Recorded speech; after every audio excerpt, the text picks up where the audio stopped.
Du Conseil national pour la démocratie et le développement, commandant en chef des forces armées guinéennes. Mon général, deuxième vice-président du CNDD, ministre à la présidence chargé de la défense nationale, mesdames et messieurs les membres du gouvernement, chers frères officiers supérieurs des forces armées guinéennes et membres du CNDD. Excellence, Monsieur le Président de la République, ce soir, vous avez dans votre salon des hommes qui étaient des autorités au niveau de la région administrative de Farana au moment des faits. Autorités civiles et militaires qui sont reprochés des faits que vous avez toujours combattus et que vous continuez à combattre toujours, constituant un fléau pour notre République. La lutte contre la drogue. Ce fait remonte en novembre 2006, au moment où ils étaient aux affaires à Farana. Il y a eu l'atterrissage d'un avion contenant de la drogue. Sur les circonstances de l'atterrissage de cet avion et son contenu, il y a eu des actes qui n'ont pas été appréciés et compte rendu vous avez été fait. Le secrétariat d'État chargé des services spéciaux de la lutte anti-drogue et de la criminalité a mené ses investigations par rapport à ce dossier. C'est pour cette raison, Monsieur le Président de la République, mon général ministre de la Défense nationale, que vous aviez devant vous ce soir ces personnalités-là qui vont vous expliquer sur ce qui s'est passé en ces moments des faits. D'entrée de jeu, Monsieur le Président, avec votre permission, je vais devoir passer la parole au secrétaire d'État chargé de la lutte anti-drogue pour vous expliquer brièvement les faits qui leur sont reprochés. Merci, Monsieur le Président. D'avions transportant la drogue, les ci-dessous nommés conduits devant nous déclarent 1. M. Bema Bangoura, alors gouverneur de Farana, reconnaît avoir eu connaissance de 3 atterrissages. Le premier en novembre 2006, quand ils ont été, lui et le colonel Souleymane Diallo, commandant du bataillon autonome de Farana, saisis par message du feu général Kelfala Kamara à cet effet. Il aurait fait nettoyer la piste par les élèves pour faciliter les opérations. Il ajoute avoir bénéficié, tout comme le colonel Souleymane Diallo, des produits pharmaceutiques et des paires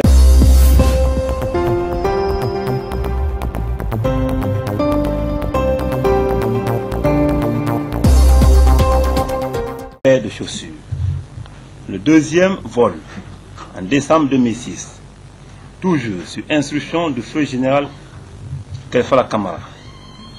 Le lendemain de ce vol, Sidiki Mara, qui est un narcotrafiquant recherché, lui aurait remis 10 000 € pour service rendu. Le troisième vol, toujours sur instruction du feu général Kelfala Kamara, il est arrivé avec à son bord des colis emballés dans les sacs bleus de 20 à 25 kg qui ont été embarqués dans un camion remorque à destination de Conakry. Ce jour, il y avait en plus de l'équipage 10 latino-américains.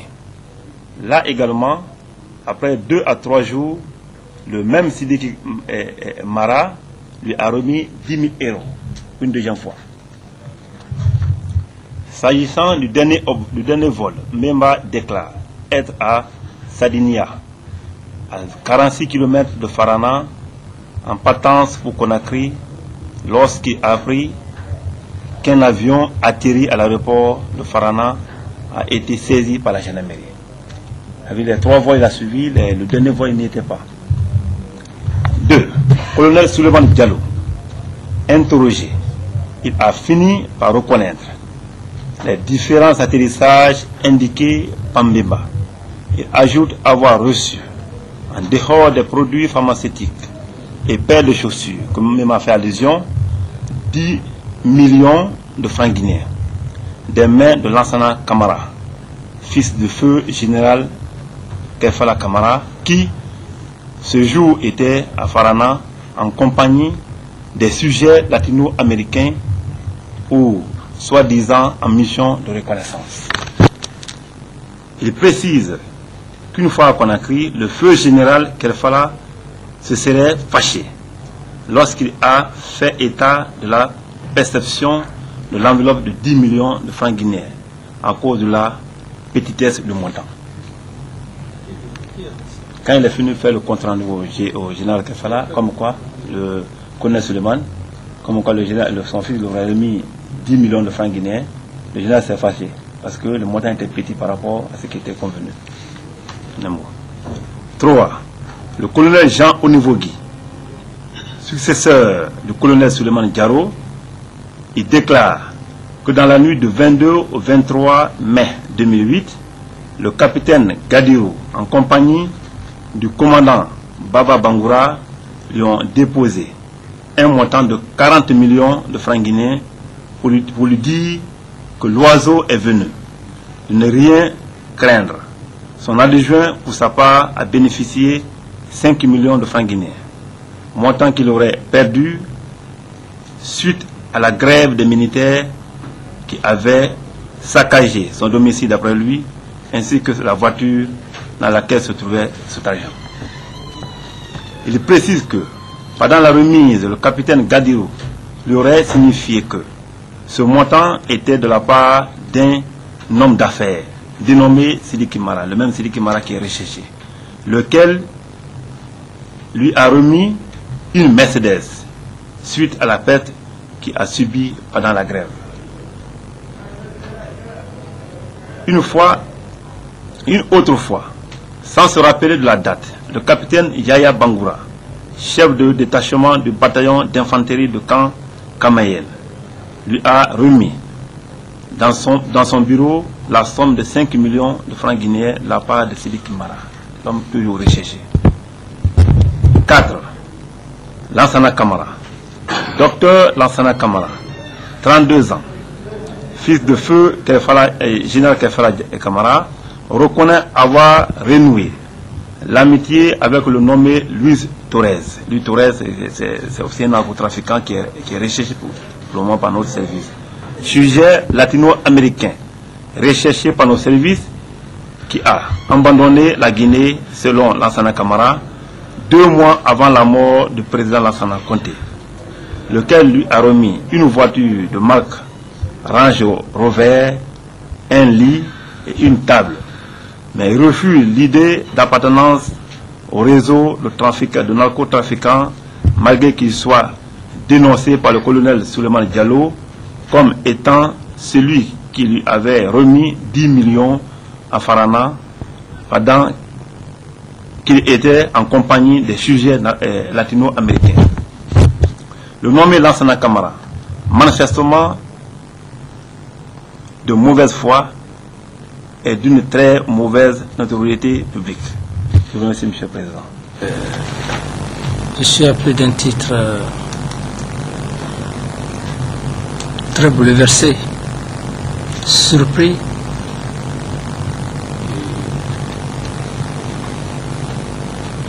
de la présence de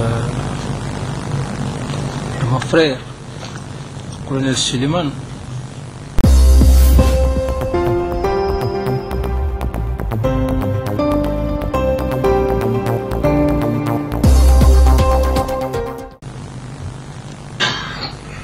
Compte tenu de tout ce qu'il a eu à faire pour nous,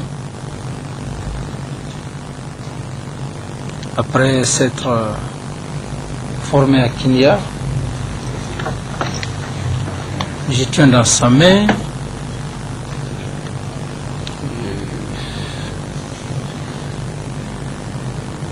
il a aidé la jeunesse sur le plan de la formation militaire, à la fois technique, l'un des meilleurs officiers sur le plan scientifique, docteur, auquel je noue un respect bleu, même lorsqu'il fut nommé comme gouverneur des Écoles. C'est moi qui l'ai fait venir Je voulais l'envoyer comme ambassadeur dans les pays arabes. Il est venu, je l'ai dit, pour le récompenser. Entre Dieu et moi, c'est tout de suite là que j'ai vu. Mais je le crois un être très honnête.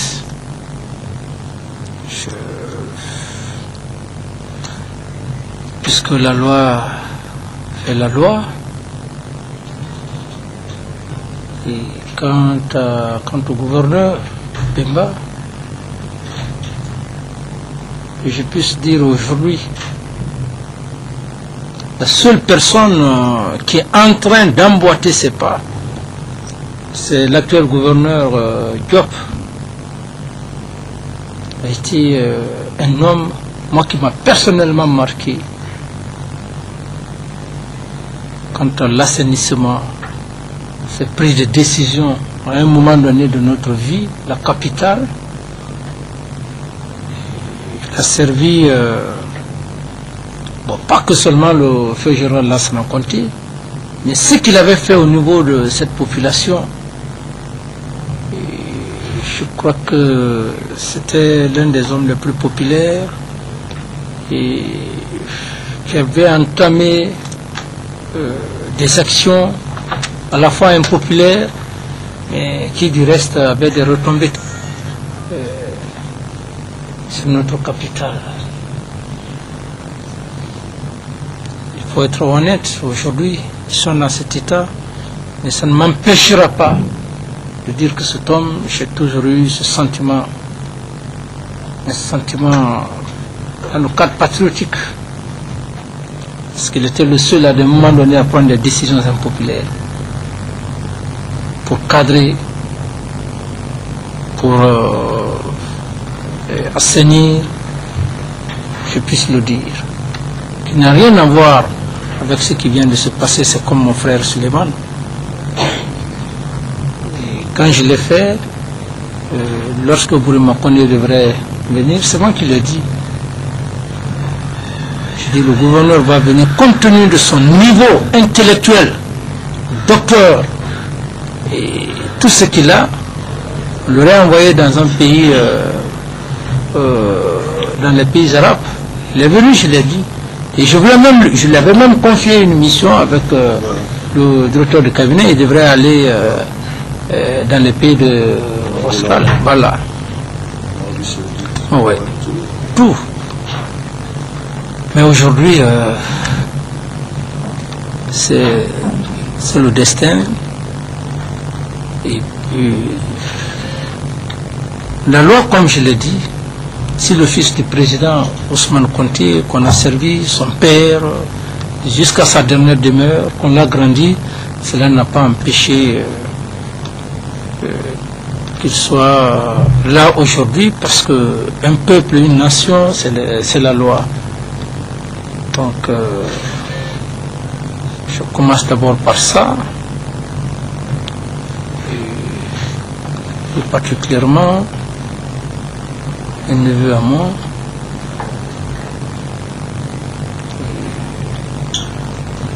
sa mère est comment? Il sait tout le service que avions rendu son père sur le plan militaire. Donc, vous avez qualifié de mauvaise foi. Quant aux autres personnes, je crois que c'est ma première fois aussi de les revoir, de les rencontrer. Déjà en grande partie par rapport à ce que vous venez de dire. Je crois que le ministre de la Justice est là. C'est lui qui est la justice. Dans ses attributions, nous ne pouvons que simplement assister, voir comment, au fait, cette déclaration, nous n'avions pas un mot à ajouter. parce que nous sommes dans un état de droit. C'est autant dire que l'homme devant la loi, c'est la loi. La loi est au-dessus de tous les êtres humains, au-dessus d'un chef d'État. On est chef d'État parce que tu es subordonné à la loi. Donc, je ne peux que vraiment, encore une fois de plus, par rapport à ce que nous venons d'écouter, si vraiment cela est réel, ce que cet homme, le docteur, je l'ai connu très honnête. C'est pourquoi, même lorsque effectivement dans le geste il a reconnu, ça ne m'étonne pas. Ça ne m'étonne pas parce que je l'ai toujours connu honnête. Tous les jeunes l'ont toujours connu honnête, sincère. Et devant la loi, c'est la loi. Donc je termine leur disant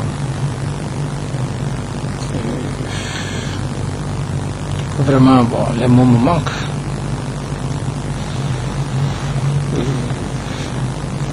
Donc ils essayent effectivement, s'ils ont quelque chose à dire, puisque le ministre de la Justice est là, devant aussi le peuple, ils peuvent effectivement exprimer leurs sentiments. Je vous remercie. Merci, monsieur les membres du CNDD.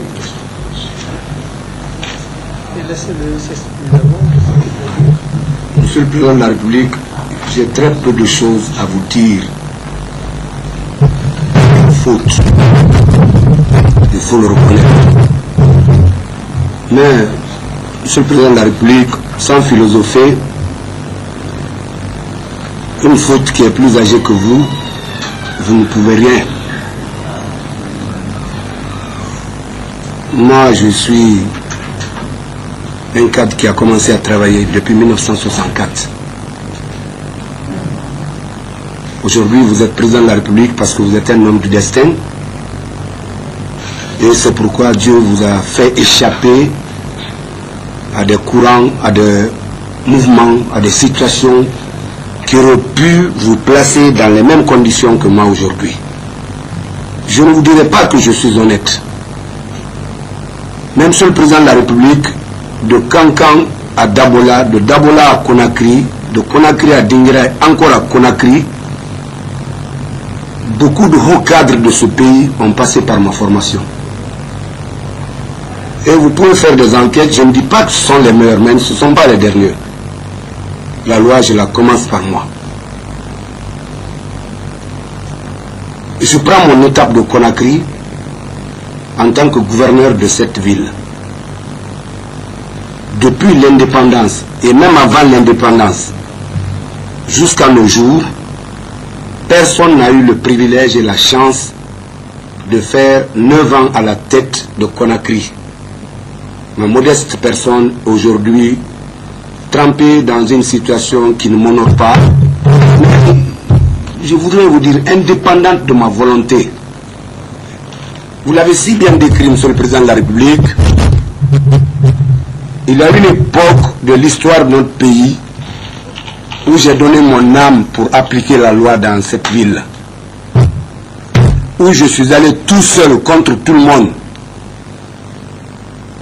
J'ai été, grâce au Président de la République, qui a compris mes actions parce qu'il a jugé les résultats sur le terrain, je n'ai pas pu être enlevé et même enfermé. J'ai pu, sur ma propre initiative, en contournant même le Président de la République feu, prendre l'ordre public comme mon premier champ de bataille. Quand j'ai vu que je ne me comprenais pas avec les services conventionnels de police et de gendarmerie, et quand j'ai vu dans le pluralisme politique une opposition qui voulait profiter de la liberté plurielle pour réellement créé le trouble, amené la guerre civile, j'ai engagé les populations elles-mêmes dans une organisation qu'on a appelée COMOC, Commission d'organisation de la ville de Conakry, pour le maintien d'ordre, l'assainissement et la lutte contre les occupations anarchiques et le banditisme. Je ne voudrais pas allonger et vous faire perdre de temps, Monsieur le Président de la République. Ce travail a été récompensé par un renvoi à Farana comme un malpropre par chaque ministre de l'époque autour de Monsieur le Président pensait que j'étais une pièce de rechange, que je pouvais d'un moment à l'autre être nommé ministre de la Sécurité ou ministre de ci ou ministre de cela. Réellement, je ne dis pas que cela ne m'intéressait pas, mais j'avais ma force et mon esprit braqué sur le travail. Dieu merci, aujourd'hui vous qui présidez au destin de notre peuple et de notre pays, vous l'avez plusieurs fois reconnu, ce n'est pas maintenant. Vous l'avez lors d'une conférence dit très haut et très fort, comme on le reconnaît, que quel est le gouverneur qui a travaillé comme Mbemba Bangoura. Moi, je ne vous connais pas. Je ne vous ai connu que quand vous êtes devenu président. Quand vous avez dit, je suis un homme de 64, je suis un produit de la Révolution, justement, Monsieur le Président de la République, excusez-moi, je commençais à travailler à cette époque. J'ai été dans toutes les villes, enseignant, directeur d'école, j'ai mené la jeunesse au théâtre, au sport, j'ai mené les travailleurs au travail. Farana, Dabola, la première cité socialiste a été construite quand j'étais secrétaire général du CRT. En revenant au fait, Monsieur le Président de la République, moi j'ai travaillé au prix de ma vie à Conakry. Mais on a dit que les jeunes que j'ai mobilisés, c'était des Nija, que j'étais un nouveau Bernard Kolela. C'est d'un cheveu que notre regretté et aimé président de la République n'ait pas cru à cela. À tel point qu'un jour, l'armurier du camp Samori, avec le directeur général de la police, Sekou Ahmed Bangoura, avec alors commandant Souma, aide de camp du président de la République, ont envahi mon bureau pour aller désarmer les jeunes qui m'accompagnaient. Alors que je le jure sur ma vie, c'est Monsieur le Président de la République qui m'a dit un jour, ta vie est en danger, tu n'es pas protégé. Je lui ai dit, Monsieur le Président, j'ai 2 gaillards derrière moi, ça suffit, 10, ça ne suffit pas. Donc c'est ainsi qu'on est devenu 7. J'ai animé une commission de 117 000 personnes à Conakry pendant 9 ans, Monsieur le Président de la République. Donc je suis parti de Conakry complètement, je ne savais pas où était le nord. Parce que le travail qu'une personne aussi intègre, aussi courageuse que vous reconnaît être bon, je pense que ce travail est bien. Alors, quand, Monsieur le Président de la République, moi je n'ai pas le pouvoir de faire venir un avion à Farana. Je n'ai pas le pouvoir de faire décoller un avion à Farana. Moi je suis parti à Farana pour qu'on me tue par les fétiches. On dit que je suis audacieux. Je ne dis pas que je vous ressemble. Vous êtes votre auguste personne.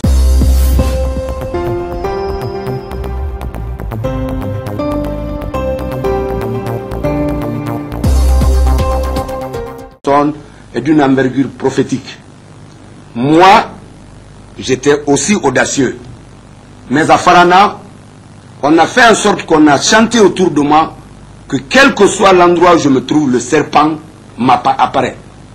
À tel point, un jour, quand je suis venu à Conakry, on a dit que le président m'a renvoyé en me disant « Retourne avec ton serpent ». Donc, voilà les conditions dans lesquelles j'étais à Farana. Il n'y avait pas de problème. Quand le chef d'état-major, le véritable chef de ce pays, vous le saviez, Monsieur le Président de la République, mieux que moi, envoie un message à son commandant de camp là-bas, qu'un avion vient, moi, par rapport à ce qui s'est passé ici, je ne dis pas non. Donc, je viens, Monsieur le Président, je ne sais pas si c'était de la drogue. C'est à l'enquête que les gens ont dit de la drogue. Je n'ai jamais vu la cocaïne de mes yeux, Monsieur le Président de la République. Mais, pour des fins d'enquête, quand vos enquêteurs établissent que c'est la drogue, je dis en tout cas, ce que j'ai vu Moi, c'est des sacs. Ensuite, je voudrais porter rectificatif, bien que j'ai signé le brouillon. Moi, je n'ai pas assisté à 3 atterrissages, Monsieur le Président. Je suis témoin de 2 atterrissages. Et je vous le dis très sincèrement, j'étais là-bas. J'étais là-bas parce que c'est le colonel Kerfala qui l'a envoyé. J'étais là-bas parce que moi, ça ne m'engageait à rien du tout. Je ne connais pas les Colombiens, je ne connais pas l'extérieur. Je sais que l'armée, c'est la défense. Mais lorsque la sécurité est inquiétée et affaiblie, la défense vient à son renfort. Et nous étions dans un système où celui qui lève la tête est tapé. Moi, je suis enseignant. Je suis délégué dans les fonctions d'administrateur territorial. Je n'ai aucun avenir. Monsieur le Président, allez enquêter chez moi. Voyez le véhicule dans lequel je roule. Moi, je ne suis pas dans un réseau de drogue. Je me suis vu entraîner dans ça parce que chat échaudé craint eau froide. Ce serait très malheureux pour moi, à la fin de ma carrière, après avoir pendant tout le temps, même du temps du PDG, Monsieur le Président de la République, moi j'ai servi à Dabola, qui était le centre d'opposition farouche, d'adversité farouche à la révolution. Ce n'est pas une dénonciation. Mais j'ai pu, avec la jeunesse, faire là-bas 2 pièces, Le train ne me lassera pas, et Tcharoy, dont j'ai été les acteurs principaux. Si vous me voyez sur scène, vous n'allez pas me reconnaître comme professeur de maths, physique, chimie. Je suis de la 2e promotion de l'école normale de Kankan, session 64-65. Monsieur le Président, les faits dits ici, c'est 2 vols que j'ai vus. Je n'ai pas voulu discuter avec la commission. J'ai voulu préserver un minimum de dignité pour qu'on reconnaisse que l'erreur est inhérente à l'action humaine. Mais cette erreur, elle est plus vieille que moi. Au moment où ça se posait, ce n'était pas une erreur. La preuve est qu'un avion a été saisi, d'autres avions sont descendus. Donc moi, Monsieur le Président de la République, si on m'applique la loi, je trouve que cette loi est de façon rétroactive appliquée sur ma personne. Mais puisque la loi est plus forte que la raison, tout ce que la loi décidera, Monsieur le Président de la République, pour l'intérêt de notre pays et pour accompagner vos actions, vous et vos camarades, sans démagogie, je prendrai le sort. Mais je sais qu'un jour, la vérité sera là. Si je pouvais me mêler à la drogue, c'est à Conakry, Monsieur le Président de la République. C'est à Conakry, mais je n'ai jamais été. Je vais vous dire autre chose. Les bâtiments qui sont derrière le 8 novembre, derrière le 2 octobre, le jardin du 2 octobre, j'ai eu un accrochage violent avec Monsieur le ministre de l'Habitat. Parce que c'est des citoyens de Conakry qui gagnaient leur pain en faisant les briques là-bas. Je suis allé en tant que chef de ces citoyens, en tant que collectivité décentralisée, j'ai dit que les bâtiments là ne se construisaient pas. Je n'ai pas les papiers, je ne suis pas informé. Mais je voudrais, sans accuser, l'autorité m'a rappelé que quand un ministre est dans une action, je ne peux pas lui demander des comptes. Je ne peux pas être plus réaliste que le roi. Je me suis remis à ma place. Je n'ai pas dit prêt pour la révolution. J'ai dit compris et reçu. À Farana donc, les avions, 2 sont venus à ma présence.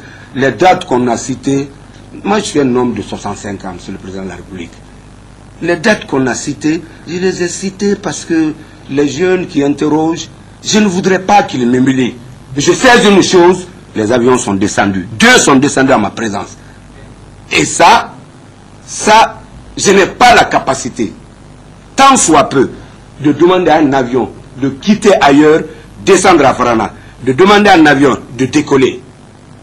Mais si ce n'était pas ça, à qui je vais faire le compte rendu? Moi j'étais dans un étau où si je bousais seulement, c'est ma vie qui serait en danger. Parce que quand vous humiliez un homme, après avoir travaillé comme un bulldozer, vous le ravalez au rang de celui qui n'a rien fait, il perd sa vie. Monsieur le Président de la République, vous parlez de Monsieur le ministre de la Justice, c'est juste, mais vous êtes le premier magistrat de ce pays. Vous êtes la justice en vous-même. Un notable hier l'a dit, sans vous avoir fait de panégyrique, c'est-à-dire une langue creuse, il a dit, Monsieur le Président de la République, vous êtes un fils du pays, vous êtes un traditionnaliste. Bon, ce n'était pas des éloges creuses, parce que quand votre auguste et haute responsabilité viennent de façon humble, de façon courtoise, s'agenouiller devant les sages, ça veut dire que vous avez bu à la source de votre éducation traditionnelle. Je suis né ici dans la mangrove à Kassouyan, au kilomètre 28. Allez voir partout. J'ai rien de drogue avec moi. Et ce qu'on m'a donné, monsieur le président de la République, je prendrais ça pour ne rien perdre. Parce que j'allais tout perdre. J'allais faire montre vraiment de consciencieux devant qui? Devant qui? Aujourd'hui, vous n'êtes pas Dieu, mais ce que votre équipe et vous ne reconnaissez pas comme la vérité, ce n'est pas la vérité dans ce pays. C'est pourquoi, monsieur le président de la République, je vous demande d'examiner mon cas, pas comme un narcotrafiquant. Vous me tuerez vivant. Je ne suis pas un narcotrafiquant. Je ne suis pas dans leur réseau. J'ai pu être embarqué par un pouvoir qui était là, un système qui était là, contre lequel je ne pouvais rien. J'ai suivi une de vos déclarations devant la presse internationale. Quand la presse vous a dit, monsieur le président, bon, qu'est-ce que vous avez fait? Vous avez dit, mais à l'époque là, qui oserait alerter tel et tel et tel sans avoir coûté la vie, sans avoir des kinines amères? Vous avez encore dit, toutes les agitations, tous les soulèvements des militaires au camp, vous avez offert votre vie. Vous n'avez même pas dit quelque part, vous avez dit, bon, tuez-moi au lieu de trouver le président. Bon, après avoir fait ça, c'est de peu qu'on ne vous a pas arrêté comme le principal fomenteur de ce coup. Monsieur le président de la République, quand vous êtes dans un courant qui est plus fort que vous, il vous entraîne. Si vous avez la chance d'avoir la berge, vous avez la vie sauve. Alors tenez compte de ce que je vous dis, la justice c'est les hommes, ce n'est pas le ciel qui descend. La justice c'est les hommes. Et les conditions dans lesquelles les fautes sont faites permettent de déterminer la responsabilité et la nature de la sanction. Moi ici, je reconnais les faits. Mais indépendant de moi, je ne les ai pas commandités comme quelqu'un qui s'attendait, qui a monté le groupe des drogues, de ceci, et j'attendais ma part à Conakry. La preuve est que les avions là, c'est quand ils atterrissent qu'on nous appelle. Ensuite, moi je n'ai aucune inquiétude, c'est le chef de l'armée qui fait venir ces avions, il a une compagnie ou bien un bataillon. Moi, il n'y a pas de problème. Ce que vous voyez, c'est l'œil de l'épervier ou de l'œil vraiment du lion. Monsieur le Président, je ne vais pas abuser de vos instants, de votre temps très chargé et des grands efforts harassants que vous fournissez. Je voudrais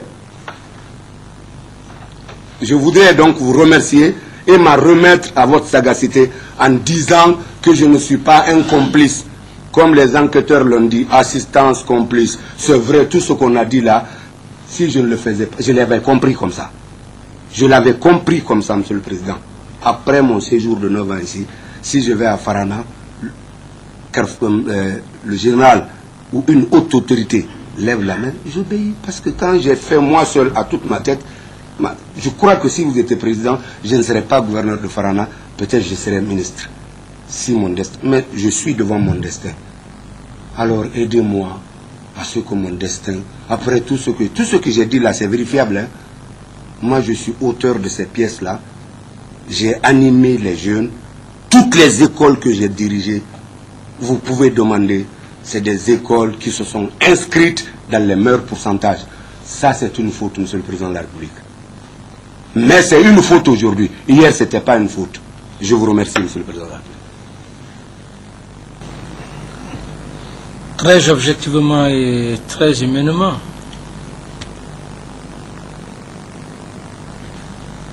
Nous l'avions tous compris, on est tous humains.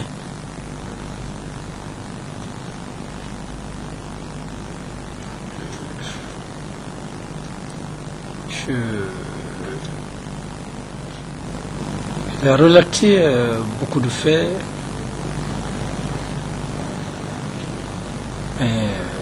Je suis vraiment bouleversé.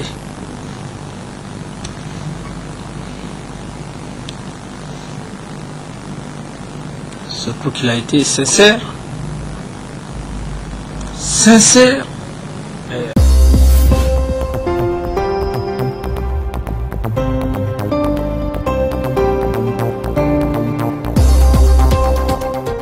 Appuyé par des faits, je ne peux que dire à propos ou à travers cette déclaration, même un président n'a pas le monopole du jugement.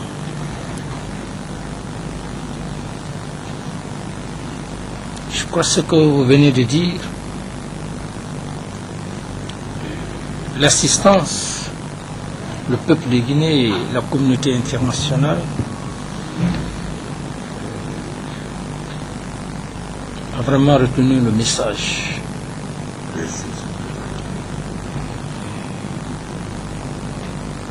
Donc, comme je l'ai dit de principe, la loi étant la loi,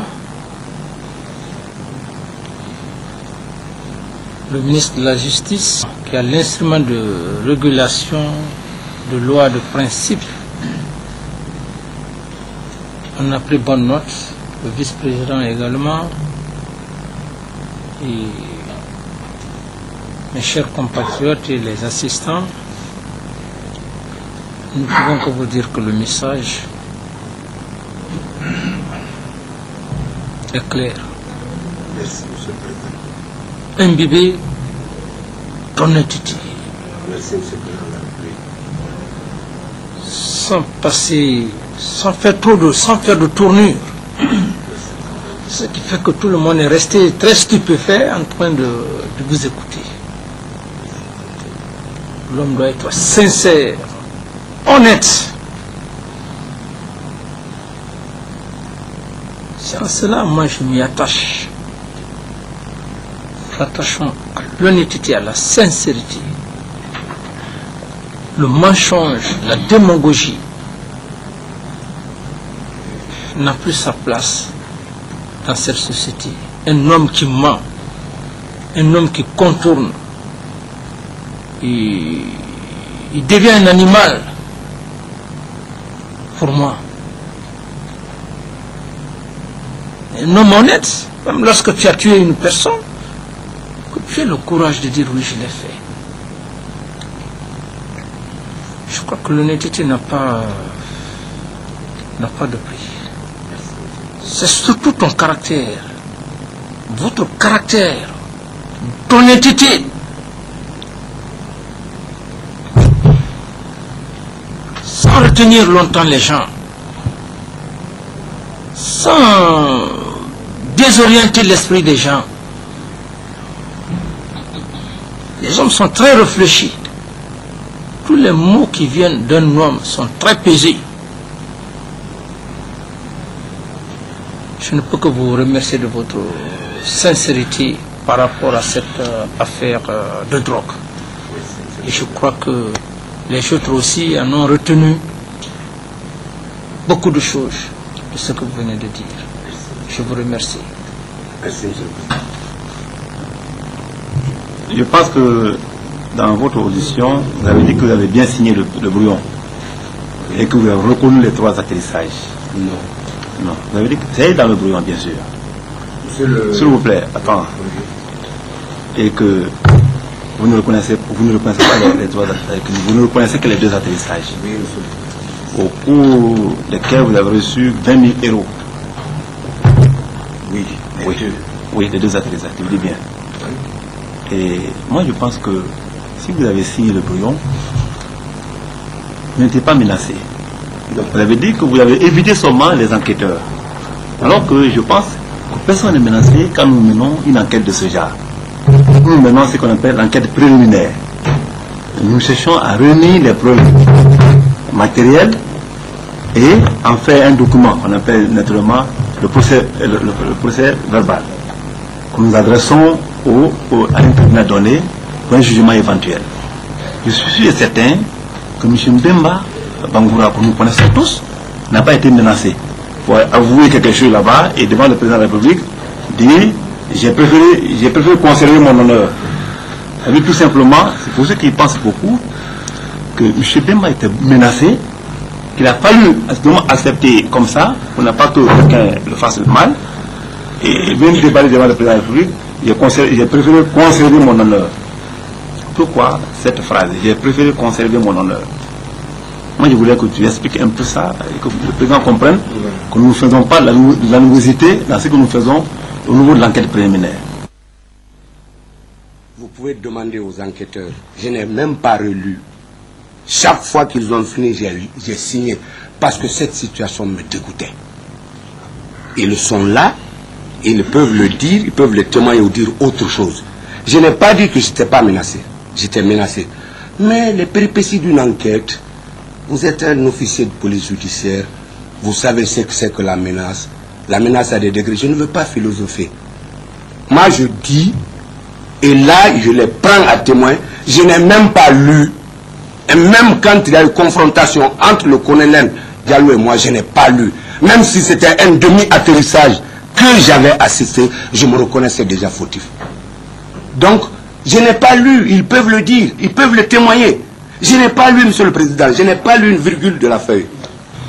C'est toujours bien que le ministre secrétaire d'État chargé de la lutte contre la drogue, s'il le dit, c'est pour lever des équivoques, c'est pour simplement rassurer non seulement le peuple de Guinée, la communauté internationale, et aussi moi, qu'il y a bel et bien droit de l'homme, parce que le droit de l'homme, si les gens pensent réellement que nous sommes dans un état sauvage, nous ne sommes plus dans un état sauvage. C'est sa compréhension. Mais vous venez de dire une seule chose. Vous savez pourquoi je n'ai pas tellement... Je suis en quelque sorte bouleversé par rapport à vos œuvres, bouleversé par rapport à ce qui est là, et qui est vraiment d'une honnêteté. Et vous venez de résumer. Moi, ce que j'ai compris, vous avez dit, vous êtes fautif. Donc, même si c'est des kilogrammes ou 50 avions, le simple fait que vous ayez reconnu même un seul atterrissage en votre qualité de gouverneur. Et vous n'avez pas menti. Merci. Et je crois qu'Honorable est assis, il est en train de nous observer. Alors, tout le monde a été sensible. Moi, je n'ai pas eu l'idée comme quoi vous avez été menacé. L'introduction, tout au long de vos déclarations, jusqu'à la fin, alors c'est vraiment, c'est très clair. Alors donc, c'est pas peut-être le secrétaire d'État veut simplement aussi prouver devant l'assistance, devant le peuple de Guinée, la communauté internationale, qu'il n'y a pas eu d'animosité, il n'y a pas eu d'atrocité, il n'y a pas eu de forcing, de coup de force. C'est simplement ça. Mais moi je crois que ça ne peut pas faire l'objet d'aller trop loin. Parce que vous n'avez pas nié. Mais vous avez expliqué le processus, le mécanisme. Et c'est pour cette raison, et lorsque les gens, ils ne le savent pas, j'ai dit que nous sommes dans un état de droit, c'est pour voir le mécanisme, le fonctionnement, et pour aussi, pour les Guinéens, pour la nouvelle génération, ce mécanisme, le fonctionnement, et peut aussi donner des conseils, peut orienter à l'avenir la façon de marcher, la façon de gérer la vie. Et prêtez très attention, c'est une leçon. La vie est très complexe. Très complexe. Et il y a un adage qui dit, lorsqu'on est en train de pendre une personne, on ne pense plus à cette personne, mais on pense à soi-même.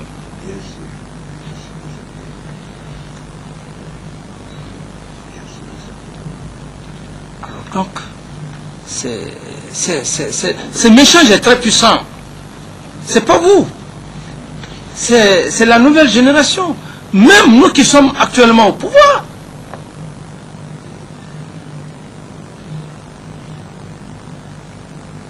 Qui nous font dire, attention, vous êtes aujourd'hui au pouvoir. Le peuple a confiance en vous. Ça nous donne beaucoup à réfléchir. Et si de près ou de loin, les membres du gouvernement, le CNDD,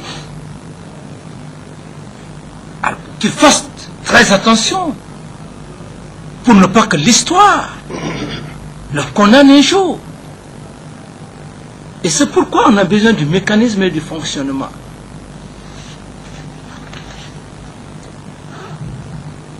Et je crois que, à quelque part, c'est un conseil pour les autres, pour nous-mêmes. Donc moi je crois, voilà. Ça permet à tout le monde alors de faire beaucoup de réflexions. Chaque fois que tu veux mettre le pas, il faut y réfléchir. Alors moi je crois que c'est un message très puissant. Et c'est comme les honorables que j'avais parlé de Alpha Condé, Dr Alpha Condé, les Feu Siradio, les Jean-Marie Doré, les Bamamadou, et ainsi de suite. Alors aujourd'hui,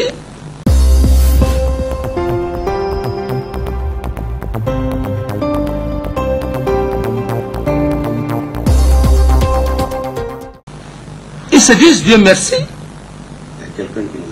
Ils se disent aujourd'hui Dieu merci. Peut-être qu'ils ne pouvaient pas, en ce moment, s'ils avaient entamé ou si vous avez accepté des comportements, des malversations, l'ambition d'avoir le matériel, aller escroquer le pouvoir en passant par des tournures, tout ça, mais ils n'auraient pas eu ce tournure. Cependant, on était là, le peuple était en train de les observer. Aujourd'hui, ils se disent merci. Et leur remerciement, c'est autant dire effectivement à la nouvelle génération de faire très attention. Et même nous autres. C'est un message. Alors moi je crois que c'est un peu ça. Et du reste, le ministre de la Justice, et comme je venais de le dire, c'est pas l'objet d'un jugement. Même vous avez écouté très attentivement, et je crois que chacun a tiré sa part là-dedans. Le message. Quitte au ministre de la Justice, alors de voir autrement ou ses cabinets, ou les juristes, ou les avocats. Mais pour moi, c'est très sacré lorsque les gens ne comprennent pas. Il faut s'asseoir, écouter, c'est comme les vieux sages. Nos vieux qui sont au village, quand ils donnent des conseils, à des moments donnés, on peut dire, ah oui, mais moi je m'en fous de ce que le vieux dit. Mais il y a toujours des résultats. Lorsque tu es assidu, tu comprends, ça te permet d'éviter beaucoup de choses. Et je crois que c'est dans ce contexte-là. Il n'y a pas de quiproquo, il n'y a pas eu de...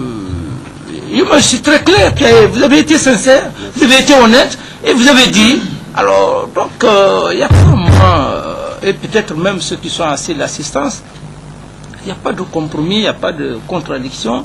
Il a voulu simplement ressortir si, effectivement, et dans cet esprit, dans le langage, est-ce que vous avez été menacé, ceci, cela, c'est simplement ça. Pour aussi, alors son côté, qui ne soit pas sali, parce qu'on parle d'un état de droit. Il y a un ministre de la Justice qui est là. Il ne doit pas forcer, l'aveu. Non, l'arbitraire, non. C'est comme les audits, pas d'arbitraire. Donc c'est ça, M. Bemba Bangoura. Moi, je pense que M. le Président de la République a dit ce qu'il fallait dire. Et ce n'est pas la première fois. Nous avons dit ici que c'est une conférence, que c'est un forum au cours duquel on se regarde en face, on se dit la vérité pour donner des leçons, comme ils viennent de dire, non seulement à nous autres, mais aussi et surtout aux générations futures, pour que demain, qu'on sache que lorsqu'on est aux affaires, on n'est pas habilité à tout faire. C'est essentiel.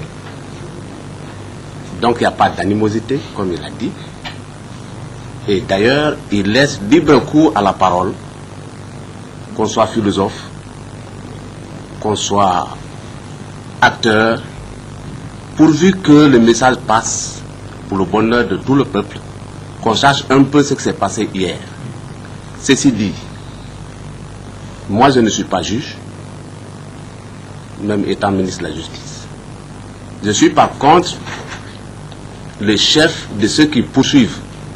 Ceux qui poursuivent, ce sont les procureurs. Et en cela, tout ce qui est faute contre la République m'intéresse au premier chef. Les fautes contre la République, c'est quoi? Les fautes contre la santé. Et puisque nous parlons de drogue, les fautes contre l'honneur et tout ce que vous savez. Donc il faut qu'on fasse beaucoup attention, qu'on essaie de faire la part entre les sentiments et les faits, qu'on ne mélange pas les deux. Le secrétaire d'État chargé de la lutte contre la drogue a été très clair. Il n'a pris que les faits.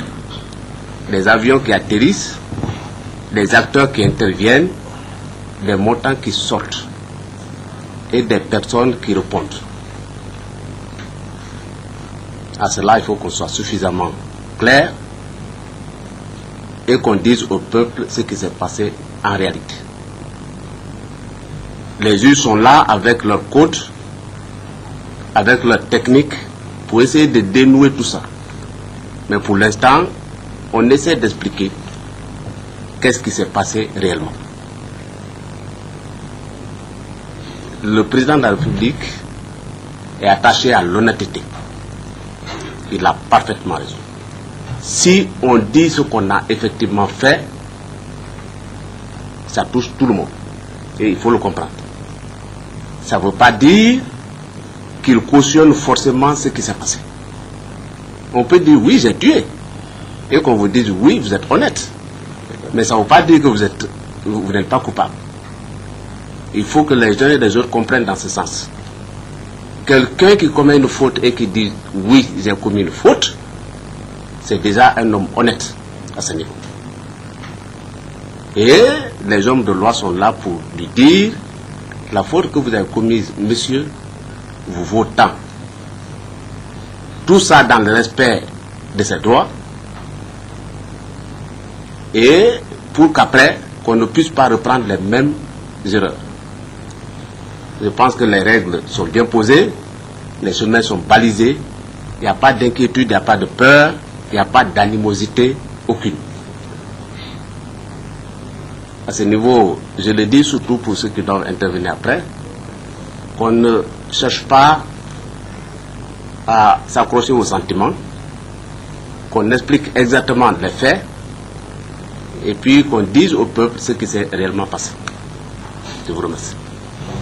Le colonel Souleymane Diallo, vous et certains cadres ont assisté à l'atterrissage des avions à Farana avec des colis de drogue cocaïne et des sujets latino-américains ainsi que leur destination. Ma première question. La seconde question, à un certain moment, 2 citernes de carburant destinées à ravitailler les 10 avions ont stationné à votre domicile à Farana avant d'aller à l'aéroport. Dites-nous les noms et les adresses des chauffeurs et apprentis ainsi que l'adresse du propriétaire des 10 citernes. Les 10 citernes de tout. Ma petite troisième question. Dans quelles circonstances avez-vous reçu un montant de 10 millions de francs guinéens des mains du docteur Lansana Camara à Farana, le fils du général en 2007? C'est les 3 petites questions là que vous avez répondu. Vous avez un autre commentaire à faire, vous le ferez. Je vous remercie. Effectivement, je n'ai pas assisté à l'atterrissage, mais lorsque l'avion a atterri, on m'a appelé. Je suis venu à l'aéroport. Quand je suis venu, j'ai trouvé l'aide de camp du général Khalfa là-bas. En ce moment, Leno, je l'ai signalé même lors de mon audition. Donc, les bagages étaient déchargés déjà, il y avait un certain nombre de cartons. Il me dit, ça, c'est pour l'armée. Ça, c'est pour les civils. Les cartons qui étaient destinés à l'armée, il les a mis à ma disposition. Je les ai embarqués, j'ai amenés au camp. J'ai appelé le médecin-chef parce qu'il me disait, il y a des chaussures, il y a des médicaments. J'ai appelé le médecin-chef du PAF à mon bureau. Je dis, bon, les latino-américains qui étaient venus d'abord, ils avaient des t-shirts avec l'insigne de Médecins sans frontières. Les autres colis qui étaient débarqués, honnêtement parlant, je n'ai pas fait attention à ça. Mon attention a été focalisée par les colis que j'ai reçus. J'ai mis à la disposition du médecin-chef. Les cartons de chaussures, je les ai gardés. J'ai distribué une partie au cadre. La deuxième partie, j'ai demandé à la présidente des épouses des militaires et paramilitaires, lors d'une assemblée générale, on a mis à leur disposition, ils vont partager entre les femmes. Et j'ai dit au médecin-chef, je dis faites un compte rendu au médecin-chef des forces armées, disant que effectivement on a reçu des médicaments de la part de Médecins sans frontières. Et je crois que les médicaments là, il les a repartis aussi, il a fait des kits qu'il a donnés au chef. Parce que c'est accompagné de sacs avec Croix-Rouge là-dessus. Chaque en toile. Et il a fait des bordereaux, je crois, il a envoyé aux compagnies frontalières. Les documents, peut-être, peuvent en faire foi.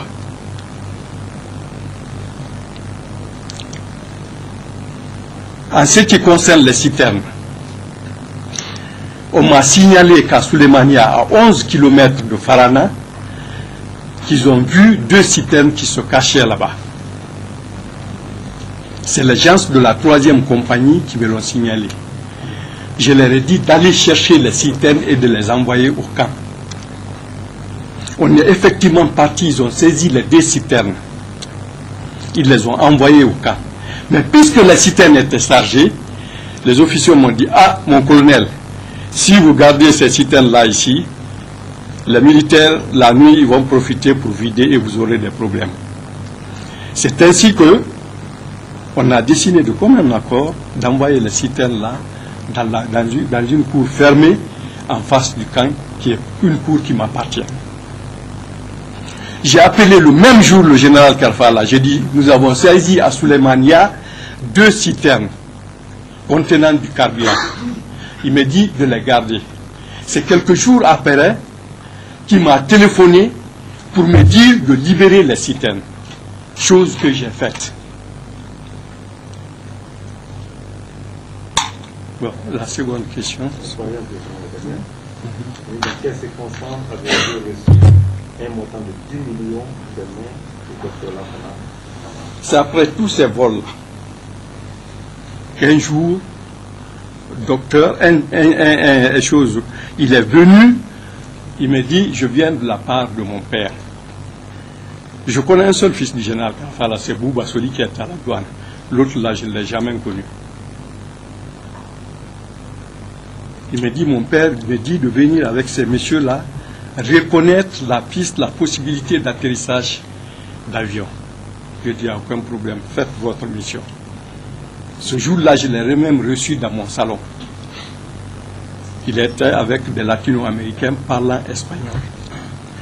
Je lui ai même dit, j'ai dit, mais dis donc, toi qui parles espagnol, au lieu d'envoyer les noms, l'autre jour, les gens là sont venus avec des latino-américains.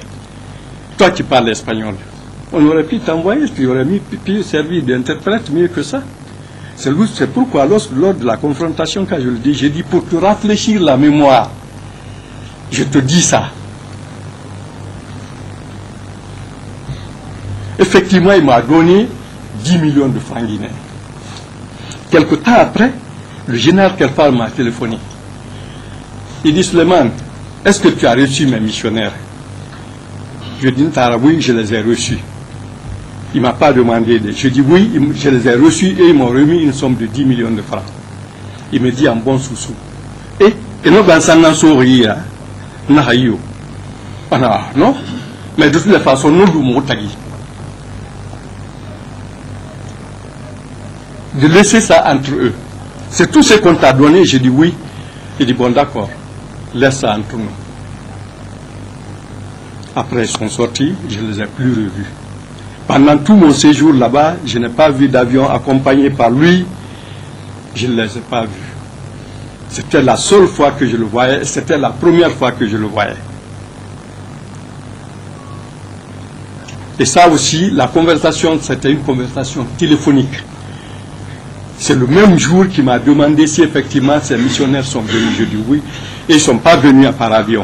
Ils n'avaient aucun colis, à part l'argent qu'ils m'ont donné. Ils sont venus par la voie routière.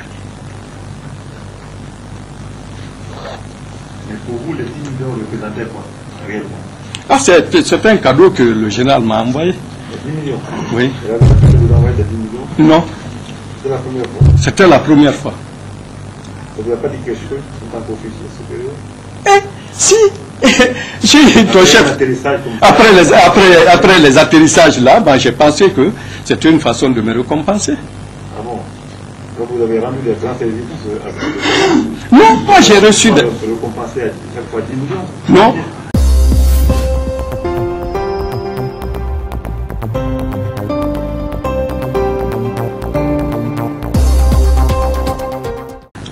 J'ai reçu des ordres. Quand j'étais en Sierra Leone, où j'ai représenté l'armée guinéenne à l'état-major des forces de l'UNAMSIL, quand j'ai fini mon contrat, les Nations Unies m'ont donné une bourse pour aller à Zambakro, compte tenu des prestations que j'ai eu à faire à l'école des Nations Unies. Mais à 2 jours de mon départ, mon passeport même est resté à l'ambassade de France. C'est quelque chose qu'on peut vérifier. Le président a dit non, il ne va pas, j'ai besoin de lui. Et il m'a nommé dans les fonctions de commandant du bataillon autonome de Farana. C'est là-bas que je suis resté jusqu'à septembre 2007. C'est dans le cadre de l'exercice de mes fonctions-là, en tant que militaire, mon chef hiérarchique envoie une mission, mon devoir, c'était de le recevoir, de recevoir cette mission. C'est ce qui s'est fait. Évidemment, je n'ai pas demandé pourquoi vous m'avez donné cet argent, non. Parce que quand je l'ai vu, il était en colère. Oui, c'est parce que l'argent était petit. Voilà. J'ai supposé que l'argent était petit. Mais il a pris soin de me calmer, il dit non, non Lumotagi. Parce que j'allais répliquer. Il me dit non Lumotagi. Et depuis lors, vous n'êtes pas intéressé à cette affaire? Non, depuis après, j'ai quitté. Les vols qu'il y a eu après, moi j'avais déjà quitté, j'étais à Zérékoré. Et quand il y a appris que exactement cet argent était issu de trafic de drogue, qu'est-ce que cela t'a dit réellement? J'avais peur. Je crois que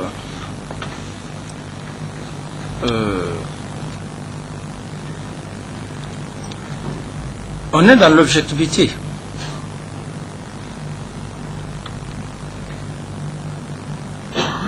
Il a été très clair. Donc, qu'il a reçu un ordre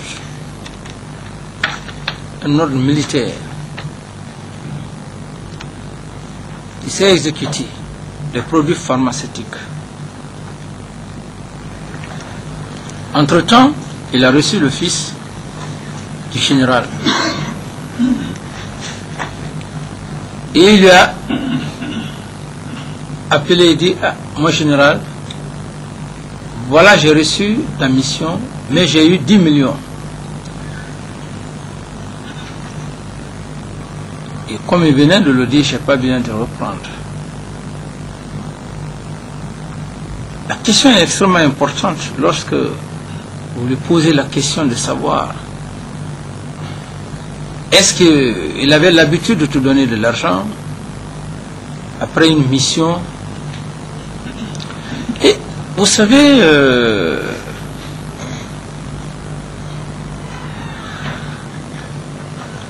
et comme il le dit,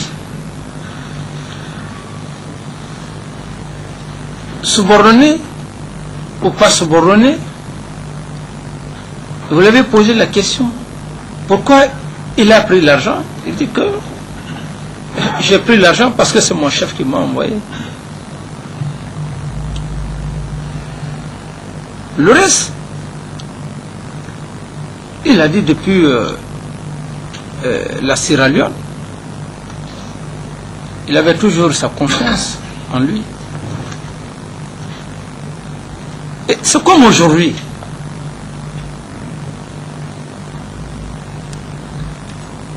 Moi, je l'ai fait appel. Je suis... si c'est dans les autres domaines, bon, la justice, je l'ai fait appel. J'ai dit, il va venir pour représenter la Guinée dans les pays arabes, en tenant compte de ce que j'ai connu en lui après notre commune de base. Il a aidé la plupart de... Il a été l'un des premiers à envoyer nos collègues qui étaient au niveau de la transmission pour des formations. Et donc il n'était pas opposé à cette époque à la formation des jeunes. Cependant, certains d'autres étaient là-bas, nous nous sommes restés longtemps derrière. Tous les gens de transmission avaient déjà bénéficié des bourses.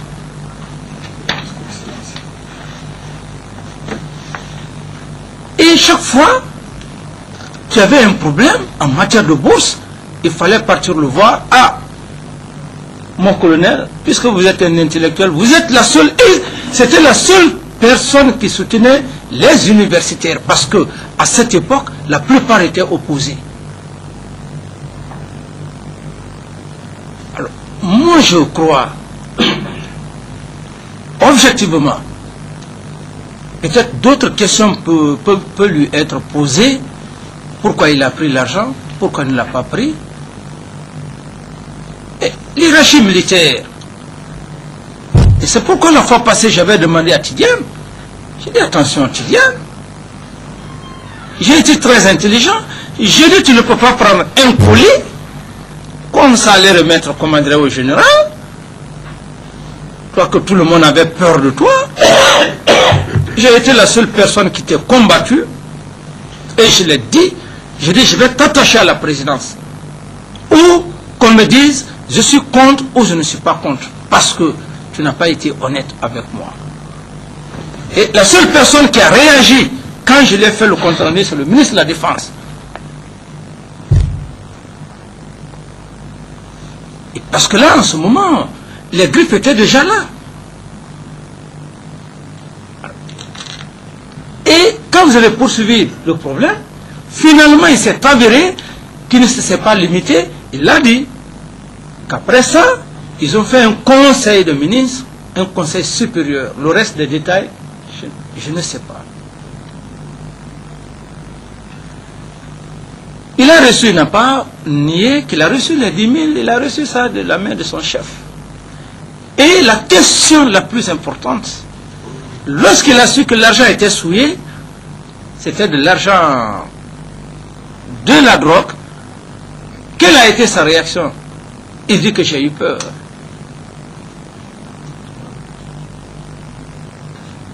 Il dit que j'ai eu peur. Alors, donc moi je me dis... Bon, c'était en quelle année, mon colonel? Je crois que ça devait être en 2007. Je ne me rappelle pas exactement de date, parce que j'ai peur de mentir. Voilà. 2007, oui. Voilà. Ok. Donc, après là, il est parti à Zérekoré. Je l'ai envoyé comme ambassadeur. Et je l'ai dit. J'ai dit à mon ami, j'ai dit, on va le ramener compte tenu de tout ce qu'il a eu à nous faire. La jeunesse, tout ça, il nous a défendu même en conseil, en réunion d'état-major. C'est pas aujourd'hui, moi je ne vais pas le reconnaître. Ce serait la plus grande malhonnêteté Je n'ai pas besoin de couvrir quelqu'un. J'ai simplement besoin de l'honnêteté. L'homme, c'est l'homme. Rester là, faire semblant. Non, je reconnais sa qualité, c'est pourquoi je suis venu. J'ai dit, mon colonel, je suis dépassé. C'est quand vous m'avez donné colonel Suleiman, qui n'a rien à voir par rapport à cette affaire de drogue. Mais ce qu'il a été jusqu'au moment où il est parti à Farana, il y avait des sentiments. Il était choisi par ses généraux, il était choisi même par le président. Il avait accompli assez de missions. 2 fois aux États-Unis. Bon, 2 fois aux États-Unis. Et je puisse dire le général Ibrahim Diallo, je puisse dire après le général Ibrahim Diallo, dans leur génération, il est le second. Et qui fait que c'était des hommes qui étaient là, qui n'étaient pas égoïstes, parce que lorsque tu n'as pas la formation, ces gens avaient peur de nous. Ils avaient peur pour ne pas nous donner accès à aller se former. Hein? Au poste de commandement. C'est comme lorsqu'ils ont envoyé, comme Adrèche, Eltic, ils ont envoyé leur promotion. Quand ils sont venus, ils se sont braqués contre eux. Ils ont été les premières cobayes. Après un moment donné, il a été pris en Sierra Leone pour dire les deux.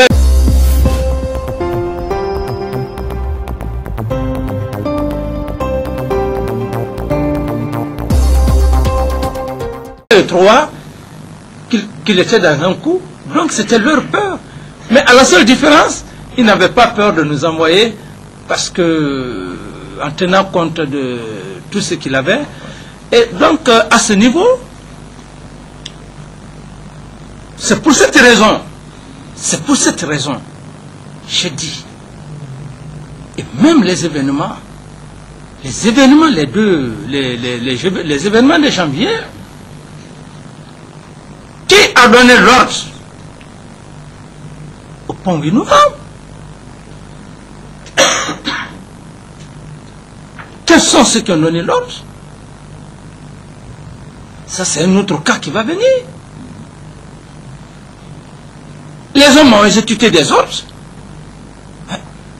Mais qui a donné l'ordre?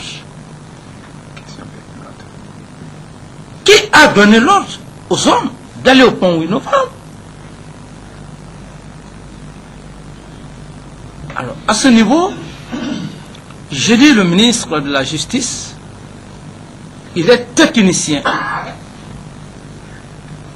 Le sentiment est là, la loi est là.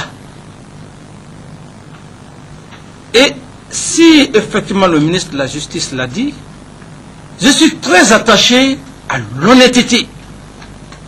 Et c'est ce qui a fait d'ailleurs, à des moments donnés, j'ai eu beaucoup de problèmes au niveau de l'armée. Parce que je ne pouvais pas cacher mes sentiments. Et à un certain moment donné, il est venu, il ne pouvait pas cacher aussi ses sentiments et tant d'autres. Et parce que l'honnêteté, je crois qu'elle est extrêmement importante. Maintenant, ce qui concerne les délits et consorts, ça c'est les techniciens de la justice et ils sont spécialistes dans ça. Moi, ce que j'ai besoin, qu'on soit honnête. Qu'on soit honnête, parce que c'est seule l'honnêteté qui peut bâtir une nation. La malhonnêteté, je suis allergique, j'ai réagi instinctivement, de façon spontanée. Parce que lorsque vous parlez aux hommes, toute cette assistance, et vous voulez prouver que vous êtes plus intelligent par rapport à cette assistance? Ah non, c'est énervant. C'est ce qui est énervant dans cette affaire-là, en ce qui me concerne. Si tu as fait quelque chose, aie le courage d'alléger, de ne pas longtemps retenir les gens, pour permettre à la justice de faire son travail, pour permettre au peuple de Guinée de donner à réfléchir à la population, aux enfants, en ce qui concerne la santé et la drogue. Et tout homme, tout être est de cette nature. Lorsque tu commets un acte, tu veux contourner, tu veux placer des formules, ça ne peut pas marcher. Alors moi, je suis rattaché à ce côté, en ce qui concerne le côté technique, juridiction, délit, ceci, cela. Je ne suis pas spécialiste, mais j'observe et j'écoute attentivement. La moindre de malhonnêteté, ça ne peut pas clocher, ça ne peut pas permettre aujourd'hui à ce peuple ou même à ces honorables aujourd'hui, si nous sommes, comme je l'ai dit, si nous sommes en train d'apprécier les jeux, mais c'est par rapport à leur probité morale. Et comme je l'ai dit, ils n'ont plus d'argent, ils ont dépensé. Tout ce qu'ils avaient, ils ont dépensé, mais ils ont continué à marcher dans l'honnêteté. Ils se sont refusés. Ils ont même pris certains de leurs éléments en donnant au gouvernement, ils se sont refusés de participer. Qui n'aime pas l'argent? Ils l'ont fait. Mais il faut avoir le courage de le reconnaître. Même si, dans le cadre politique, pour dire aujourd'hui, pour que ce peuple-là marche, pour éviter le mensonge et la démagogie, il faut qu'on soit honnête. Il faut qu'on soit honnête. Ce que tu as fait, dis réellement que je l'ai fait. Donc, qui n'a rien à voir avec le sentiment que j'ai pour le colonel Suleiman. Aujourd'hui, je suis président. Bien sûr. Il est ministre de la Défense. Bien sûr. Mais il a commandé, le ministre de la Défense. Il lui a donné des ordres.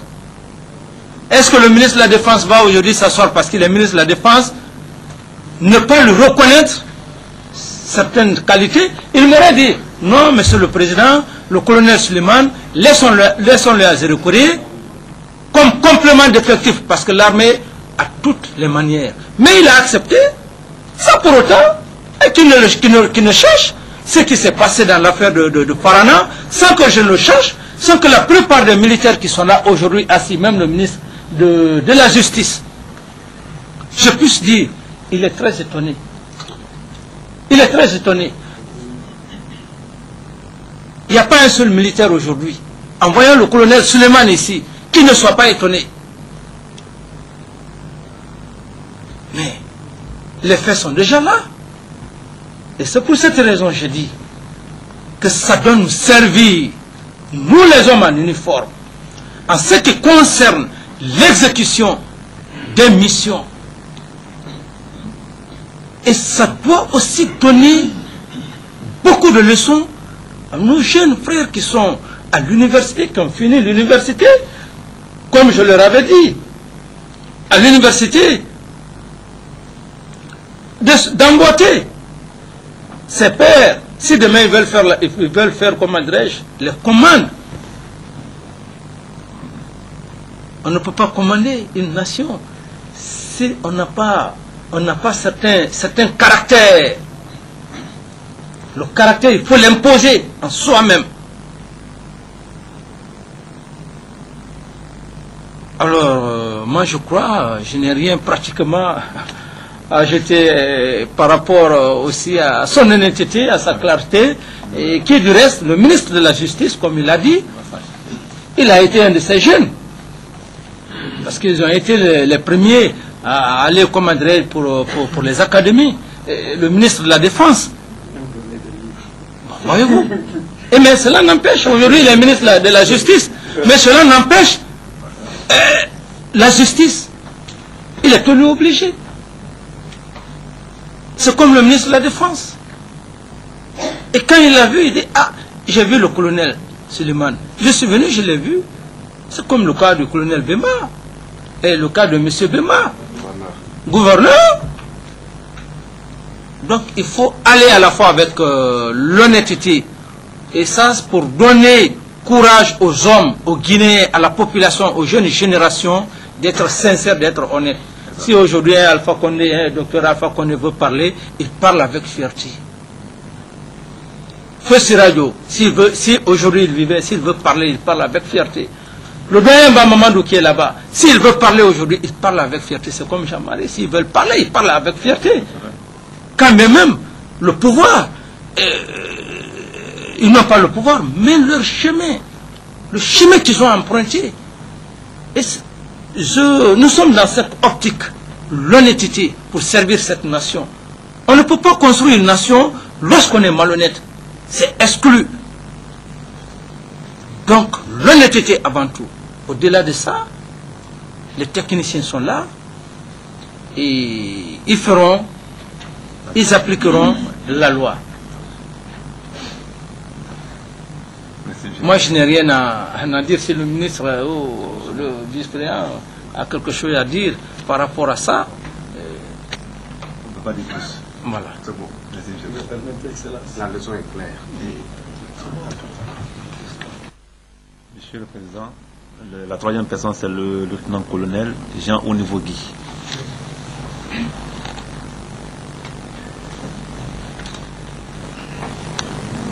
Mon colonel, vous allez répondre à une série de questions, juste trois petites questions. Vous déclarez avoir reçu de Sidi Kimbara, tout le monde connaît, c'est un narcotrafiquant recherché, successivement 40 millions de francs guinéens, une Mercedes et 5 millions de francs guinéens. Parlez-nous des mobiles de cette remise. La première question. La seconde, sachant que cet avion débarquait de la drogue à Farana, quelle a été votre réaction à l'intention des autorités hiérarchiques d'alors? Ma troisième question. Parlez-nous de vos services rendus à ce Sidi Kimbara qui vous a tant été généreux. Je vous remercie. Excellence, Monsieur le ministre, je dois vous être honnête. Parce que dans les 10 commandements de Dieu, il est prescrit dans un point: tu ne mentiras pas. Non, je suis malade. Le ministre connaît. À cette question, je dois vous avouer honnêtement, parce que un homme qui nie un fait cesse d'être homme.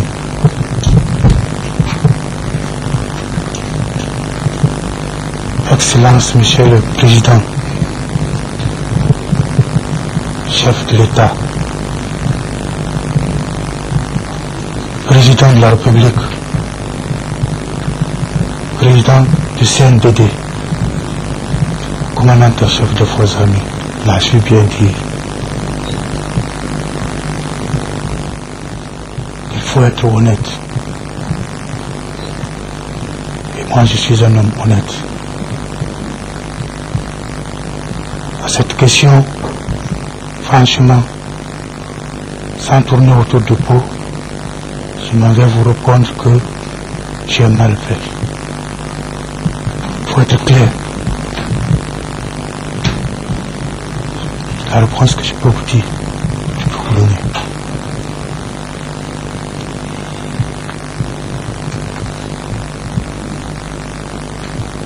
J'ai pas fait. Ça veut dire que ce qui est dit est rien. Ce qui est dit, mais les faits sont là. Il faut être clair. Voilà, Monsieur le ministre de la Justice, c'est pourquoi l'armée, un officier ne doit pas mentir. Le colonel vient de dire, sans contourner par rapport à quoi, 40 millions, non? Oui, 40 millions, 5 millions, plus une Mercedes. Bon, 40 millions, 5 millions, plus une Mercedes. Il dit que dans les 10 commandements de Dieu, je reprends ce qu'il a dit, les 10 commandements de Dieu, que l'homme doit être honnête, sincère. Quand tu fais un acte, il faut reconnaître. Il dit qu'il a mal fait. Le ministre lui a posé la question de savoir Ça veut dire que vous reconnaissez. Il dit, mais les faits sont là, les faits sont clairs. Qu'il a mal fait. Donc moi, je n'ai rien à dire. Ou bien si quelqu'un d'autre a un mot à dire. Voilà. Donc, monsieur le ministre de la Justice. Voilà. Merci mon colonel. Voilà. Vous pouvez vous asseoir.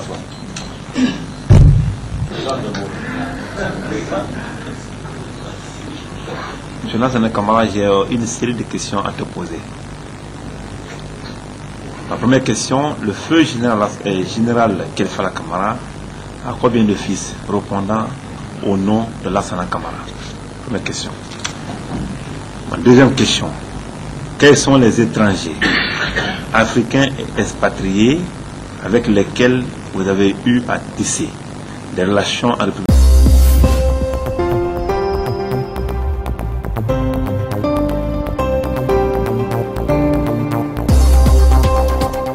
de Guinée depuis 2005? S'il y en a, dites-nous quand, où et comment sont vos relations. Ma troisième question, quel avantage matériel avez-vous tiré de vos relations avec le ou les intéressés? Ma quatrième question, le colonel Souleymane Diallo, alors commandant du bataillon autonome de Farana, déclare qu'en 2007, vous êtes allé à Farana en compagnie des sujets latino-américains pour reconnaître la piste d'atterrissage. À cette occasion, vous lui avez offert 10 millions de francs guinéens au nom de votre père. Expliquez-nous les raisons de cette offre. Ma dernière question, pensez-vous que le général Kelfala puisse demander au colonel Souleymane confirmation de l'arrivée d'une mission qu'il n'a pas envoyée? Merci, monsieur le ministre. Excellences les membres du CNDD, Monsieur le Président de la République, Excellences Monsieur le ministre de la Défense, les assistants, je vous avoue quelque chose aujourd'hui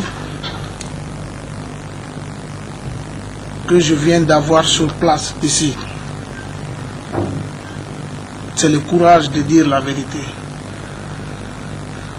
Et ça, c'est grâce à Monsieur le Président de la CNDD. Et ce courage-là m'envoie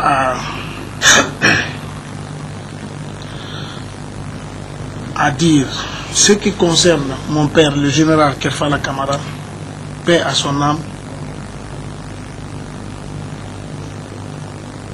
Je crois que beaucoup de vous le connaissent et savent ce qu'il a fait pour ce pays. Et ce qui concerne son implication dans l'affaire de drogue, je crois que je n'aurai pas beaucoup à vous dire, car Monsieur le Président lui-même, lors d'une de ses interventions ici avec le colonel Tidiane, a éclairci un peu sur lui et ce qui concerne sa personne. Et quand je vous disais tout à l'heure que j'ai eu le courage, à travers Monsieur le Président, de dire la vérité, c'est que j'avais eu peur avec Monsieur le ministre tout à l'heure là-bas, d'être impliqué dans l'affaire de drogue. J'ai eu trop peur. Mais, si il vous lit ce que je l'ai dit dans ma déclaration et ce que je dirai tout à l'heure, est différente. Effectivement, j'ai été voir Monsieur le colonel Souleymane. C'était un jour quand on m'appelle au camp Samori pour me dire que j'ai reçu, mon papa m'appelle, dit j'ai reçu une mission de la présidence, des Blancs qui sont en bas. Il dit Naminde, je dis je suis à la maison, il dit viens tu les accompagnes, comme tu parles l'espagnol. Je lui ai dit Pende Rafar, a tire l'ambaye, si gagne Mathieu, qu'il remène Mengue Rafa. Je dis d'accord. C'était un nommé Torres et un nommé, je crois, Si. Je les ai conduits à Farana. Comme c'était l'ordre donné de mon père qui disait qu'on les avait envoyés ces gens-là, je ne pouvais pas le refuser. Je suis parti immédiatement avec eux, sans me dire ce qu'ils partaient faire là-bas. Et une fois sur le terrain, on arrive chez le colonel. Ils me disent, c'est son cadeau ça. Moi, je ne savais pas que c'est 10 millions que vous avez reçus. Moi, j'ai pris le caoutchouc, je vous ai remis. Vous m'avez dit, merci, ce jour-là, vous étiez malade. Et ceci, je les ai dit, c'est tout. Ils m'ont dit, non, c'est pas tout. C'est où l'aéroport? J'ai dit, pourquoi? Ils m'ont dit, non, c'est pour aller juste regarder l'aéroport. Je dis, d'accord. J'ai demandé, j'ai expliqué au colonel. On est parti, ils ont regardé l'aéroport, on est rentré à Conakry. Excusez-moi très fort si je vous ai menti là-bas. Il faut avoir le courage. Il a si bien dit, il faut avoir le courage. Mais ce que je pourrais vous dire, Monsieur le Président, ministre de la Défense, les membres du CNDD, je pourrais tout simplement vous dire que les fils du pays ont faussé. C'était une gangrène qui avait affecté le gouvernement passé. C'était comme si une gangrène, une cellule qui envahissait toutes les autres cellules jusqu'à arriver à l'organe de l'économie, qui est le foie. Donc, que tu veuilles ou pas, il faut passer par le foie. Tout le monde s'est sali. Monsieur le Président, ceux qui ont fait cet acte, c'est les fils du pays. C'est des gens de près ou de loin qui ont servi positivement aussi à ce pays, pour la nation du pays. Pardonne-nous, Monsieur le Président. Évitons l'idée de vengeance. Donnons-nous la main, réconcilions-nous, Monsieur le Président, réconcilions-nous. La justice, elle est bonne, mais réconcilions-nous, pardonnez. La Bible, le Coran le recommande. Nous, les êtres humains, on doit se pardonner. Je vous remercie.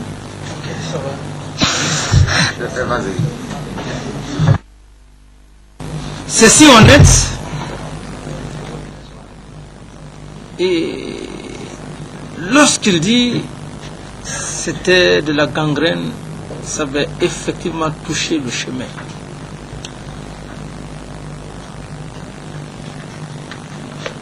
Et parce que, je l'ai dit, j'ai été très clair. J'ai dit, il faut qu'on se rattache à l'honnêteté. Ça pourra nous servir. J'ai pris le cas des leaders politiques. Et parfois, ils sont étonnés. Lorsque nous sommes en train de parler, on dit qu'on vous a imité. On ne vous a pas imité dans le mauvais sens. Et donc, nous devons léguer ce message aux nouvelles générations. Il a été clair, sans détour.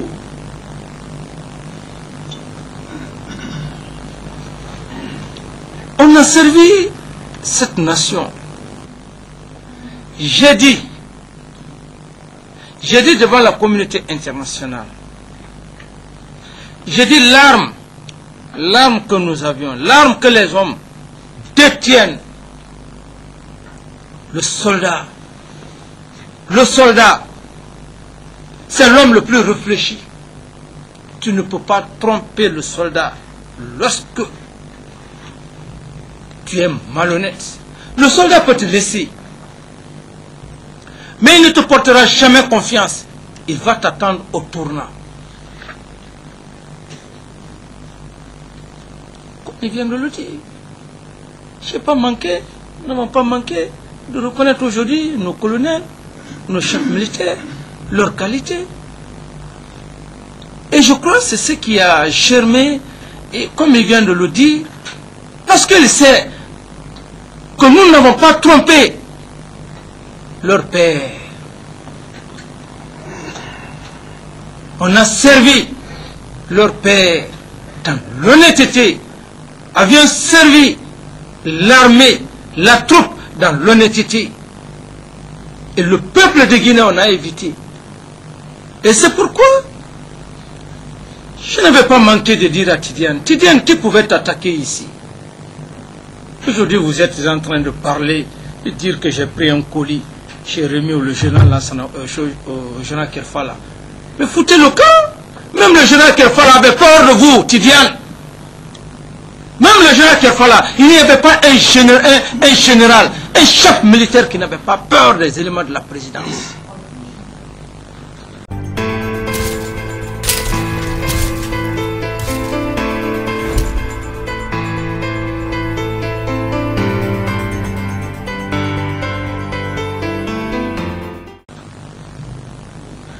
Et c'est pourquoi, dans la suite, il est venu à mon bureau.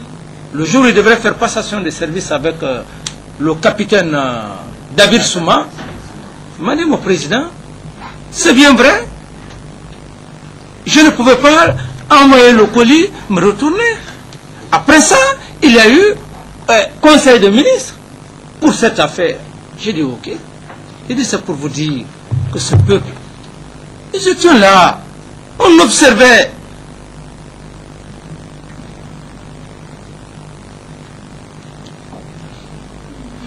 Personne ne peut nous mentir aujourd'hui.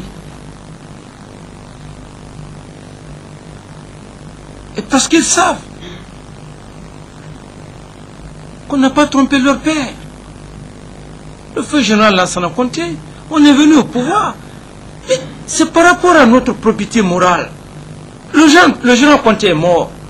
Le général Kerfala est mort. Mais vous le savez, nous étions malhonnêtes. Même pour quelques microns. Mais vous pensez que la troupe là lave la main? Ça, on n'allait même pas avoir le courage. Le ministre de la Défense, le ministre de la Justice et consorts, venir au camp, voir les hommes. On n'allait pas avoir le courage. On venait acquitter là des malhonnêtes. Acquitter là. Vous avez gâté ce pays-là. Vous avez fait des malversations de drogue, de ceci, de cela. On n'allait même pas avoir le courage.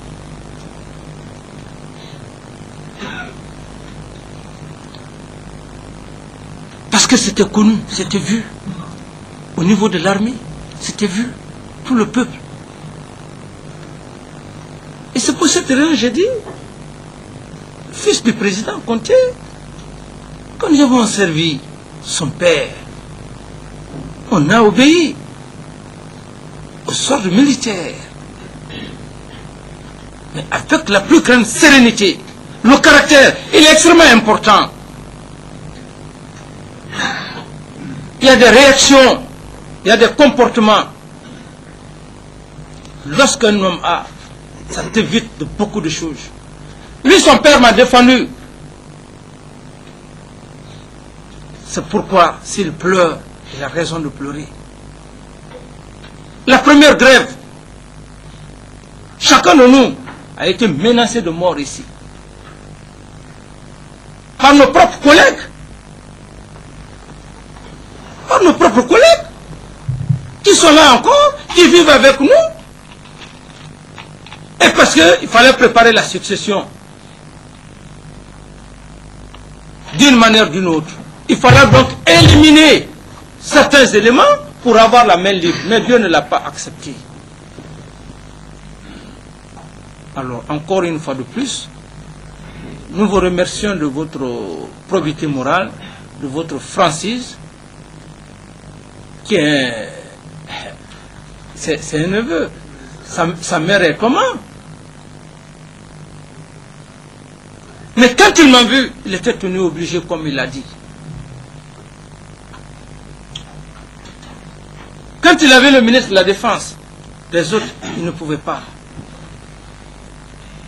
Et donc, moi je crois, ce qui est important, c'est la vérité, l'honnêteté pour faire avancer la nation. Pour ajouter un mot à l'attention de M. Camara pour le remercier, pour le courage qu'il a eu. Parce que là, c'est un courage que de reconnaître ce qu'on a fait de mauvais.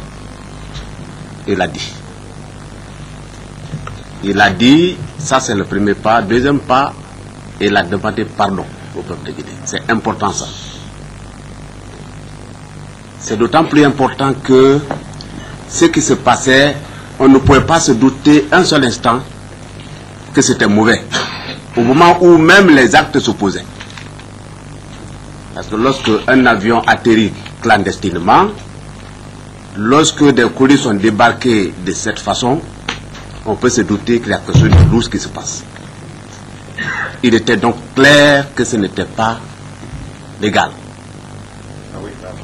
Et il est le premier à le reconnaître que c'était une gangrène. Tout l'appareil était atteint et qu'il demande pardon au peuple de Guinée. Voilà une grandeur. Il faut le reconnaître.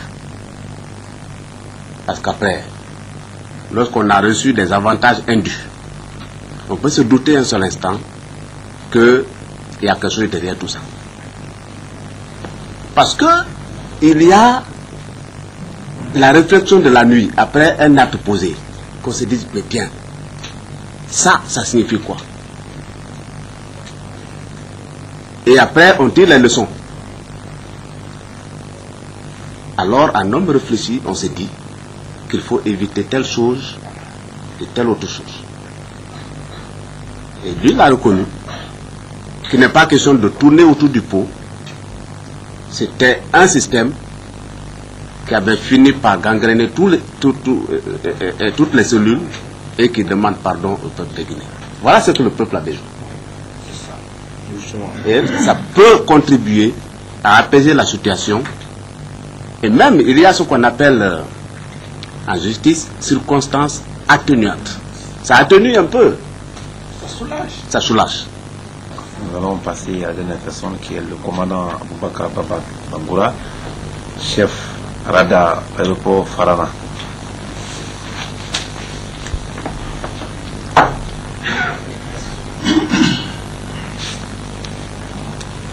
Monsieur Baba, je vais vous poser une série de questions. En première question, moi je pense qu'avec vous, la dernière personne va répondre question par question. Et ma première question donc est que, à votre qualité d'officier supérieur, chef radar à l'aéroport de Farana, que savez-vous des atterrissages des avions fantômes qui ont débarqué à drogue à Farana? Première question. Vous répondez au fil du temps. Excellence, Monsieur le Président, membre du CNDD, en ce qui concerne les avions fantômes, comme le colonel et le gouverneur l'ont dit, il y a eu 2 atterrissages en nous disant que c'est le médicament. Ce n'est pas la drogue. Ils nous ont dit que c'est le médicament qui venait. Un don pour Farana. On n'a pas su. L'avion a atterri, les sacs là sont sortis. Ils sont partis avec les Colombiens. Parce que nous, on n'est pas nombreux à la base. On est au nombre de caisses. On est 8 seulement. Tout juste pour garder le radar. Il y a l'armée de terre qui vient. Ils font la ceinture. L'avion a atterri. Et ils sont partis. Troisièmement, c'est le groupe de l'Ingira, la gendarmerie. Ils ont dit encore que c'est le médicament. On va là-bas. C'est le jour là qu'on a su d'ailleurs que c'est la drogue. On va là-bas, tout juste on est sur la piste. L'avion a atterri, il est parti au bout de la piste. Arrivé au bout de la piste, nous courons, on va vers là-bas. Arrivé, on trouve quoi? Il y a les camions de la présidence, les bérets rouges, ils sont là. Suivez bien. Les camions de la présidence, les bérets rouges. Les camions de la présidence, les bérets rouges, ils sont là. Donc, les gendarmes sont venus, on a balayé mon commandant de la base. On nous a mis au respect avec l'arme, on s'est couché à terre, tout le monde, tous ceux qui étaient là-bas. Ils nous ont pris tout. Là, il y avait une femme là-bas, ils ont pris les cellulaires des Colombiens là, l'argent qu'ils avaient sur eux, tout et tout. Ils ont pris la route sur Conakry. Nous, on nous a abandonnés là-bas. On n'a fait que tirer l'avion, amener sur le parking. Conakry était au courant. On est resté dans ça, pouf, c'est Jacques qui téléphone. D'abord, l'équipage a été laissé à partir de Mam. Jacques téléphone de laisser l'avion partir. L'avion a décollé à 1h du matin. Ils sont partis. La piste la piste d'atterrissage a été nettoyée par le gouverneur. Il a dit, il a reconnu. Ça a été nettoyé par le gouverneur, balayé complètement en disant qu'il y a un don de médicaments qui doit venir dans un avion. Donc ils ont nettoyé là-bas, ils ont fait ça. Tout ça, nous, en tant qu'aviateurs, on n'a pas été avertis, on n'était pas au courant. Sauf lorsque le jour que la gendarmerie est venue nous balayer sur la piste. La gendarmerie ou bien les bérets rouges? La gendarmerie qui nous a balayé l'Ingraï. Mais même avec les bérets rouges étaient sur place déjà. Donc Ningira était là-bas? Je ne l'ai pas, même s'il était là-bas, je ne le connaissais pas. Mais les gendarmes et les bérets rouges? Ils étaient là-bas. C'est eux qui ont balayé? C'est eux qui nous ont pris en otage. Ils ont pris tout. Une mission commandée? Oui. Ils avaient l'ordre de mission du général. Et quel général? À Karfala. Ils avaient l'ordre de mission de Karfala. Ce sont eux qui nous ont balayés. Ils ont tout pris, on n'a pas touché ni rien, on n'a même pas vu.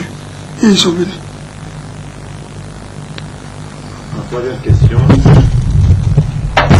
Quelles sont les autorités civiles et militaires qui assistaient aux différents atterrissages ou qui par commande la drogue et bénéficiaient des avantages liés aux services rendus trafiquants de drogue? Quand tu es à vol là-bas, si ce n'est pas l'avion là qu'on a dit qu'il y a les médicaments qui viennent, les autorités ne viennent pas. L'avion, ça atterrit clandestinement, ça va au bout de piste, ça trouve que les éléments de Conakry ont quitté ici déjà, ils sont sur place. Ils attendent. Et on prend tout, ils s'en vont. On ne voit pas, on ne voit rien. Si par coup de chance, peut-être on vient brusquement, on les voit, mais on ne peut rien. On ne peut rien. Donc, si les dons maintenant que vous parlez là, par les choses là, les narcos là, lui, il ne vient pas en tant que trafiquant de narcos. C'est après, quand il vient à Farana, ça a trouvé par exemple les militaires se sont révoltés là-bas pour le problème de 1 million là. Le colonel était là-bas, ils ont cassé les magasins de riz, ils ont tout pris. Celui est venu, il a donné 10 tonnes de riz aux militaires. Oui, il a donné 10 tonnes de riz aux militaires, il a donné quelque chose de 4 tonnes à la gendarmerie, à la marine, à l'aviation 3 tonnes, 3e compagnie, et ainsi il fait des cadeaux ainsi. Il vient à l'hôpital, il donne chaque malade 100 000 un sac de riz, il est reparti ainsi. C'est ainsi. Ouais. Mais lui, personnellement, quand il y a descente d'avion, il ne vient pas. Je ne le vois pas. Je ne le vois pas. Hein, parce qu'il a des patrons. Non, à part les 2 atterrissages pour le gouverneur, il y a eu encore 2 atterrissages, c'est fini. C'est en tout 4 à Farana. 4 fois. Ouais. Chaque fois qu'il y a l'atterrissage, c'est qu'il va malade et revient. Après, il fait les dons. Il fait les dons. À tout le monde, tout ce qui est de Farana, même la population, même les religieux, ils envoient même à la mosquée partout. Et personne ne s'intéressait. Qu'est-ce que ce monsieur-là fait? Non, non, personne. Personne ne s'intéressait à ça. Et même vous. Moi, je ne les aime même pas. Ce monsieur-là travaille. On disait opérateur économique. Ah, opérateur économique. C'est ça. On dit qu'il est opérateur économique. Merci. Merci. Merci.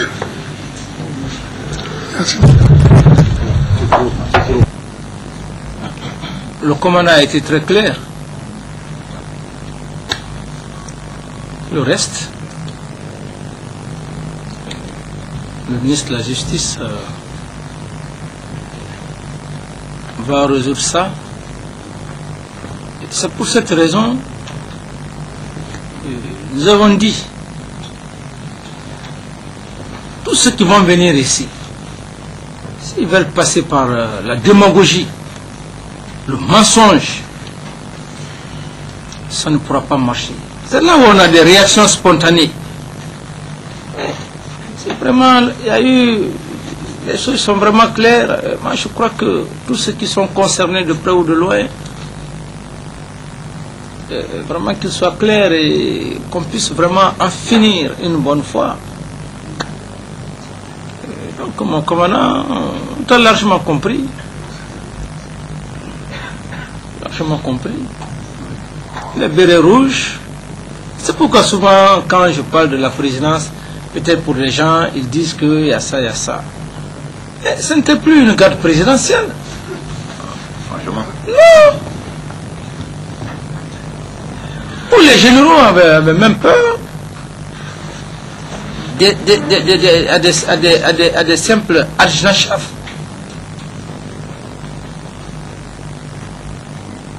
Alors, donc, la situation évolue.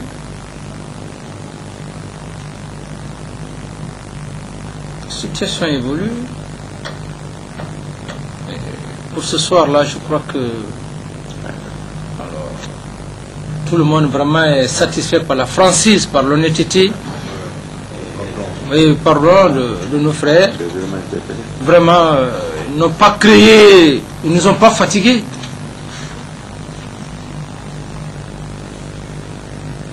Je ne peux que vraiment remercier l'assistance et également au ministre secrétaire d'État de mettre les intéressés à la disposition du ministre de la Justice à partir de demain parce que vraiment il n'y a pas de raison pour les maintenir à notre niveau. Je crois que les conditions humanitaires,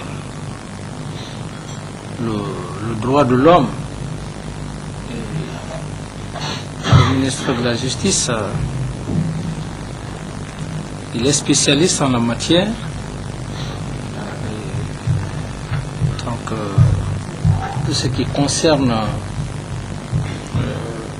l'entretien et autre chose, pour éviter que les gens soient maltraités, qu'ils soient tenus dans des conditions inhumaines. Nous devrons éviter ça. Nous devrons éviter ce que jusqu'à maintenant j'ai engagé cette lutte pour leur entretien, le respect du droit de l'homme. Moi je crois que ça va servir à tout le peuple de Guinée, à toute la jeunesse et à tous les hauts cadres civils et militaires de quelques postes de responsabilité que ce soit, et à tout le monde de faire très attention dans tout ce que nous sommes en train de faire. Devant la loi, personne n'est fort, hein? Personne. Qu'on ne mette pas aujourd'hui à l'idée. Aujourd'hui nous sommes là, on a une mission, mais un jour cette mission va finir, alors que ça nous serve tous de leçon, tous, à tous les Guinéens de quelque niveau que ce soit.